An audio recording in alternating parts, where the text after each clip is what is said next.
Good morning students. आज हम economics का चैप्टर 2 जो है sectors of Indian economy start करेंगे। ठीक है, सेक्टर्स ऑफ इंडियन इकोनॉमी में हम आपके ऑलरेडी प्राइमरी, सेकेंडरी और टर्शरी जो है आपके तीनों सेक्टर्स हम 6, 7 और 8 क्लास में पढ़ के आए हैं। ठीक है, जैसे look at the things you use daily. आप डेली जो यूटिलाइज़ करते हैं, बहुत सारी चीज़ें यूटिलाइज़ करते हैं सुबह से लेके नाइट तक। ठीक है, तो डेली यूज़ में जितनी भी चीज़ें आती हैं, अगर आप उसको जैसे डेयरी का प्रोडक्ट देखें तो dependent on the biological process of the animals and availability of fodder etcetera. तो डेयरी का हम प्रोडक्ट लें, उसमें भी हम देखें तो ये डिपेंड करता है आपके बायोलॉजिकल प्रोसेस जो है एनिमल्स का, उसके अकॉर्डिंग। ठीक है, और जितना भी आपके फॉडर अवेलेबल होगा उसके लिए, यानी डेली जितनी भी आपकी थिंग्स होती हैं उसको आप यूटिलाइज़ करते हैं। तो वो जो सब चीज़ें हैं उसके पीछे आपके प्राइमरी, सेकेंडरी और टर्शरी जो भी प्रोडक्ट आपके पास आ रहा है, इन सेक्टर्स के थ्रू ही आपके पास ये जो है, इन तीनों ही सर्विसेज के थ्रू ही आपके पास ये प्रोडक्ट्स आते हैं। ठीक है, आगे हम पढ़ेंगे प्राइमरी, सेकेंडरी एंड टर्शरी। ठीक है, इसको आप एग्रीकल्चर सेक्टर भी कह सकते हैं। ठीक है, सेकेंडरी को इंडस्ट्रियल सेक्टर भी कहते हैं और टर्शरी को हम जो है सर्विस सेक्टर भी कहते हैं। ठीक है, जैसे आपके प्राइमरी, एग्रीकल्चर दोनों कह सकते हैं हम लोग। तो जैसे आपके कॉटन है, कॉटन फाइबर लेते हैं हम प्लांट से। ठीक है, और जैसे शुगर केन से हम जैगरी या गुड़ बनाते हैं, जैसे इंडस्ट्रीज़ होती हैं वो बनाती हैं।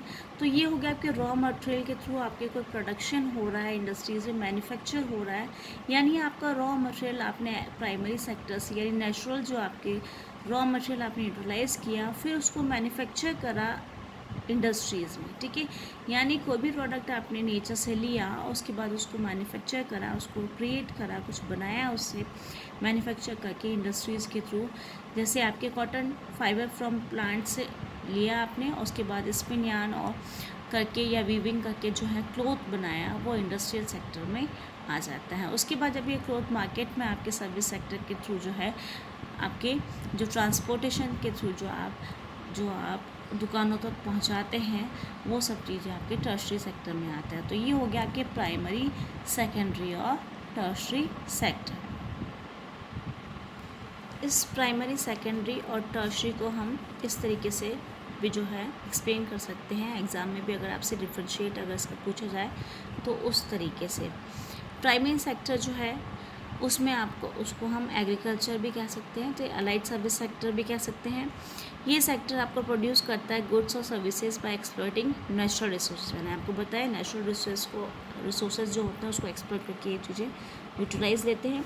This sector is unorganise and use traditional techniques. आपने देखा होगा एग्रीकल्चर फील्ड्स में, और ट्रेडिशनल जो टेक्निक्स होती है पुरानी जो चली आ रही है, उन टेक्निक्स को ही अपनाते हैं। आगे हम सेकेंडरी और टर्शरी पढ़ेंगे कि ये ट्रेडिशनल की जगह आपके न्यू टेक्निक्स जो है उसमें यूटिलाइज करते हैं। Activities related to agriculture, forestry, fishing, mining and animal husbandry are included in this sector. ये सारी एक्टिविटीज़ जो है प्राइमरी सेक्टर में आती है।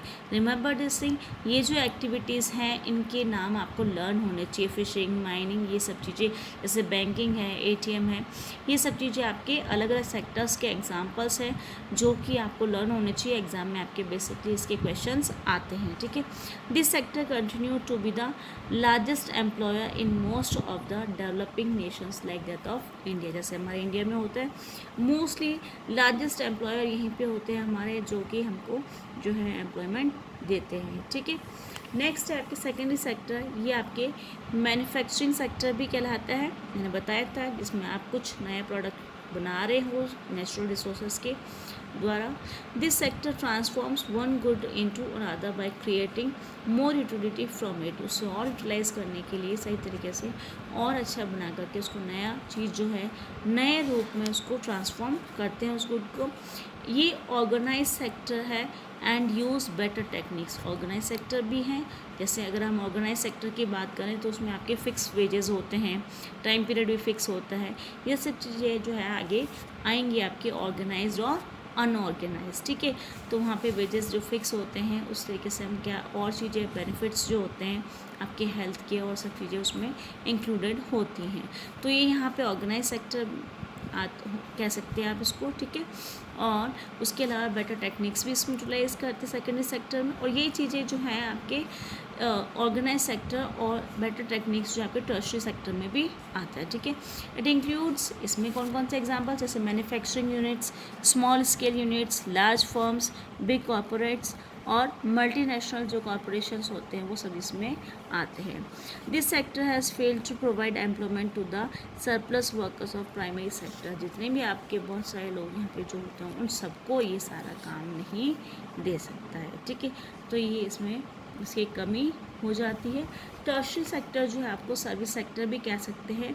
ये सेक्टर जो है provides useful services to primary and secondary sectors for the smooth functioning of their working.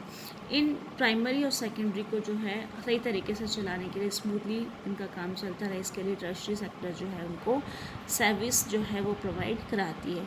ये भी ऑर्गेनाइज है, ये भी बेटर टेक्निक्स यूटिलाइज करता है। सर्विस से जो रिलेटेड होती है आपकी, जैसे बैंकिंग, इंश्योरेंस, ट्रेड, कम्युनिकेशन, ये सब चीज़ें इसी सेक्टर में आती हैं। मैंने अभी आपको बताया था सेक्टर्स के एग्जांपल्स आपको लर्न होने चाहिए, एग्जाम में ज़रूर पूछा जाता है।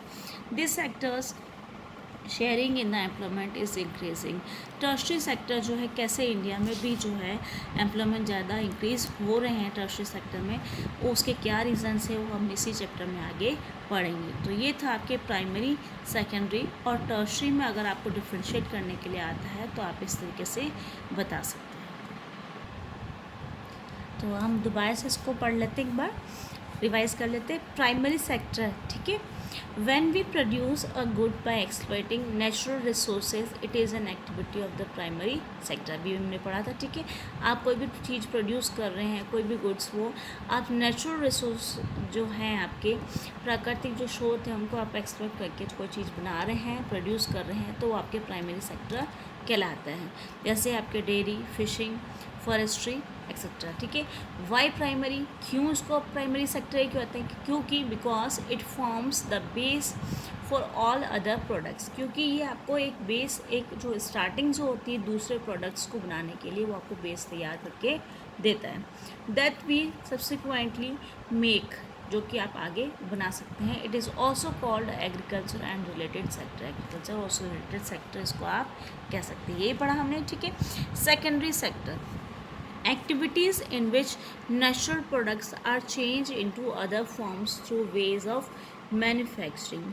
यानी आपके जो नेचुरल प्रोडक्ट्स इधर थे प्राइमरी सेक्टर, वो आपने एज अ रॉ मटेरियल आपने यूटिलाइज किया और उसको चेंज कर दिया, उसका फॉर्म जो है वो चेंज करा। अलग अलग मेथड्स, अलग अलग तरीके होते हैं मैन्युफैक्चरिंग के, उसके थ्रू आपने उसको चेंज किया। That we associate with industrial activity, वो आप किसके साथ कह सकते हैं? इंडस्ट्रियल एक्टिविटी के साथ उसको हम कह सकते हैं, ठीक है। नेक्स्ट स्टेप आफ्टर प्राइमरी, जो कि प्राइमरी सेक्टर के बाद जो है ये नेक्स्ट स्टेप होता है आपके मैन्युफैक्चरिंग, और यही आपका सेकेंडरी सेक्टर भी कहलाता है, ठीक है। तो अलग अलग एग्जांपल्स आपने देखे, शुगर कैन का देखा आपने, जिससे आप जैगरी बनाते हैं, तो ये मैन्युफैक्चरिंग करके जो शुगर कैन आप लेते हैं उसके थ्रू आप जो गुड़ और जो जैगरी बनाते हैं, तो वो सब चीज़ें आप यूटिलाइज़ करते हैं। जैसे हमने कॉटन का रॉ मटेरियल के बारे में पढ़ा था, ठीक है। आप लेते हैं, फिर उसके बाद क्लोथ बनती हैं, तो उस तरीके से आप इसको एग्जांपल्स के थ्रू समझा सकते हैं। नेक्स्ट है आपके थर्ड आपके आता है प्राइमरी सेकेंडरी के बाद टर्शरी, ठीक है। It's help in the development of both, ये प्राइमरी और सेकेंडरी दोनों को ही डेवलपमेंट में जो है यूटिलाइज करता है, हेल्प करता है। डोंट प्रोड्यूस, ये प्रोड्यूस नहीं करता है कुछ भी, but support for the production process. जो प्राइमरी और सेकेंडरी दोनों का जो प्रोडक्शन प्रोसेस होता है उसको ये टर्शरी सेक्टर जो है सपोर्ट करता है, ठीक है। नेक्स्ट है transportation and sold in market. तो ये जो टर्शरी सेक्टर है उसका जो यूटिलाइज हम करते हैं तो वो किस तरीके से करते हैं? ट्रांसपोर्टेशन वगैरह है, या हम मार्केट में जो प्लेस में लेकर के जाते हैं उसको बेचने के लिए अलग अलग जगहों पे, उसके लिए है। कम्युनिकेशन हुआ, ये सब चीज़ें जो हैं ये सर्विसेज और भी होती हैं, जैसे ATM है, टीचर्स है, लॉयर्स है, ये सब लोग जो हैं ये सब सर्विसेज जो हैं आपके किस में आती है? टर्शरी सेक्टर में। एग्ज़ाम में आपसे यही क्वेश्चन पूछा था एग्ज़ाम में कि जैसे ATM का पूछ लिया तो ये कौन सा सेक्टर क्या है, ठीक है। ये आप टीचर्स कौन से सेक्टर में आएंगे, तो ये आपको पता होने चाहिए, ठीक है। Next, who provide personal services. कुछ लोग ऐसे भी होते हैं जो पर्सनल सर्विसेज आपको प्रोवाइड कराते हैं। अगर मान लीजिए आपको वॉशरमैन या बार्बर्स जो है इनके बारे में पूछ लिया एग्ज़ाम में, तो आपको लिखना होगा टर्शरी सेक्टर, क्योंकि ये लोग क्या कर रहे हैं, आपको सर्विस प्रोवाइड कर रहे हैं, कोई आपको प्रोडक्ट नहीं दे रही है, आपको सर्विसेज दे रहे हैं, ठीक है। नेक्स्ट है how do we count the various goods and services and know the total production in the each sector. कैसे आप काउंट कर सकते हैं इसका गुड्स और सर्विसेज को, कि कौन जो है टोटल प्रोडक्शन जो है हर सेक्टर का आप कैसे काउंट कर सकते हैं, कि किसको ज़्यादा होता है किसका कम होता है, कैसे आप काउंट करेंगे। जो वैल्यू होती है आपके फाइनल गुड्स की और सर्विसेज की produce in each sector during the particular year provides a total production of the sector for that year, यानी पूरे साल भर में जो आप फाइनल गुड्स आप देखें तो उसके लिए जो प्रोड्यूस किया गया हर ईच सेक्टर में जो है, प्रत्येक सेक्टर जो होता है आपके प्राइमरी, सेकेंडरी और टर्शरी तीनों में जो है जितना प्रोडक्शन हुआ है पूरे साल भर में, उसको हम यूटिलाइज कर सकते हैं उसको काउंट करने के लिए, ठीक है। जैसे कि हम देखते हैं the sum of production in the 3 sectors gives what is called the gross domestic product, ठीक है।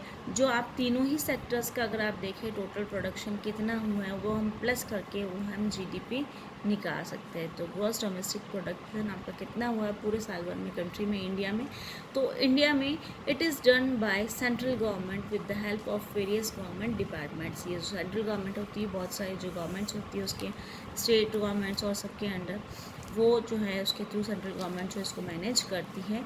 जीडीपी से आप निकाल सकते हैं कि कितना आपका जो है इकोनॉमिकल डेवलपमेंट हुआ है किसी भी कंट्री का, ठीक है। तो ये प्राइमरी, सेकेंडरी और टर्शरी तीनों ही जो हैं अपने अलग अलग सेक्टर्स हैं, और कैसे हम प्राइमरी से सेकेंडरी और सेकेंडरी से टर्शरी सेक्टर में जो अपना इन्वॉल्वमेंट बढ़ता जा रहा है, किस तरीके से बढ़ा, उसके हिस्टोरिकल चेंजेस को हम देखेंगे। तो हिस्टोरिकल चेंज सेक्टर्स में किस तरीके से आया, प्राइमरी सेक्टर जो है वॉज इम्पॉर्टेंट, ठीक है। सबसे पहले यही इम्पॉर्टेंट था, अभी भी आप देखेंगे तो 60 to 70% हमारे प्राइमरी सेक्टर में ही है, एग्रीकल्चर फील्ड्स में ही लोग लगे हुए हैं, ठीक है। As methods of farming began to prosper production was much more than before. जैसे जैसे आपके नए टेक्निक्स जो हैं और बढ़ते ही आपके प्राइमरी सेक्टर में, वैसे वैसे आपका प्रोडक्शन बढ़ता गया पहले की बजाय। लेकिन अगर हम आफ्टर लॉन्ग टाइम की बात करें तो मोर देन 100 ईयर्स के बाद देखें तो फार्मर्स जो हैं वो आपके now began to work in the factories. ये शिफ्ट हो चुके हैं प्राइमरी से सेकेंडरी सेक्टर में, ठीक है। 100 ईयर्स की अगर हम बात करें तो लगभग 100 सालों में अगर हम देखें तो आपके ये जो शिफ्टिंग हुई है जो एग्रीकल्चर फील्ड से सेकेंडरी सेक्टर में, ठीक है। नेक्स्ट है आपके सेकेंडरी सेक्टर जो है बिकेम मोस्ट इम्पॉर्टेंट, ठीक है। इन द पास्ट 100 ईयर्स की हम बात करें तो डेवलप कंट्रीज़ में हम देखें तो वहाँ पर सेकेंडरी से टर्शरी जो है, डेवलप कंट्री के लोग जो है सेकेंडरी से टर्शरी सेक्टर में जो है वो शिफ्ट करने लगे। यानी वहाँ पे अगर लास्ट 40 ईयर्स का हम देखें तो यहाँ जो है 1970 to 71 और 2010 और 11 की अगर हम बात करें तो शिफ्टिंग हुई है आपके सेकेंडरी से टर्शरी में। तो जो आपके टर्शरी सेक्टर जो है आपके एज इम्पॉर्टेंट और लार्जेस्ट जो है प्रोड्यूसिंग सेक्टर बन चुका है आपके इंडिया में इन ईयर्स की हम बात करें तो, ठीक है। तो आपके इम्पॉर्टेंट कौन सा हो गया, टर्शरी सेक्टर, ठीक है। यानी प्राइमरी, सेकेंडरी इन दोनों को छोड़ करके आप टर्शरी सेक्टर में जो है आपका इंडिया में भी जो है इन्वॉल्वमेंट होने लगा है, ठीक है। रिप्लेस कर दिया आपने प्राइमरी सेक्टर को, ठीक है। क्या रीज़न है इसके पीछे, पहला है आपके कि hospitals, police, banks, defence etcetera ये सब बेसिक सर्विसेज होती हैं किसी भी कंट्री की गवर्नमेंट के लिए। ये सारी बेसिक्स नीड्स, रोटी कपड़ा मकान के अलावा भी आपको ये बेसिक नीड्स होती हैं, यानी आपको बेसिक फैसिलिटी जैसे हॉस्पिटल्स, पुलिस वगैरह नहीं मिलेंगी। तो ये सब चीज़ें मैनेज, ये रिस्पॉन्सिबिलिटी होती है मैनेज करने की आपके गवर्नमेंट की, ठीक है। इसलिए ये सब चीज़ें आपके जो इम्पोर्टेंट है, इस वजह से टर्शरी सेक्टर में ज़्यादा इम्पोर्टेंट आपके इंडिया में जो है लोग इसमें इन्वॉल्व हो रहे हैं और हम लोग शिफ्टिंग कर चुके हैं इसमें, ठीक है। नेक्स्ट है आपकी development of agriculture and industry leads to the development of the service sector. जैसे जैसे आपके प्राइमरी और सेकेंडरी सेक्टर जो इंडस्ट्रीज़ हैं, अगर उनका डेवलपमेंट अच्छा हो गया तो ऑटोमेटिकली ये जो आपके उसकी तरफ ही लेकर के जाता है डेवलपमेंट किसका, टर्शरी सेक्टर का। नेक्स्ट है आपके if income levels rise they demand more services like tourism, shopping etcetera. और जैसे जैसे आपने अभी पढ़ा प्राइमरी सेकेंडरी का, अगर आपका डेवलपमेंट अच्छा हो जाता है तो आप टर्शरी में शिफ्ट करते हैं, ठीक है।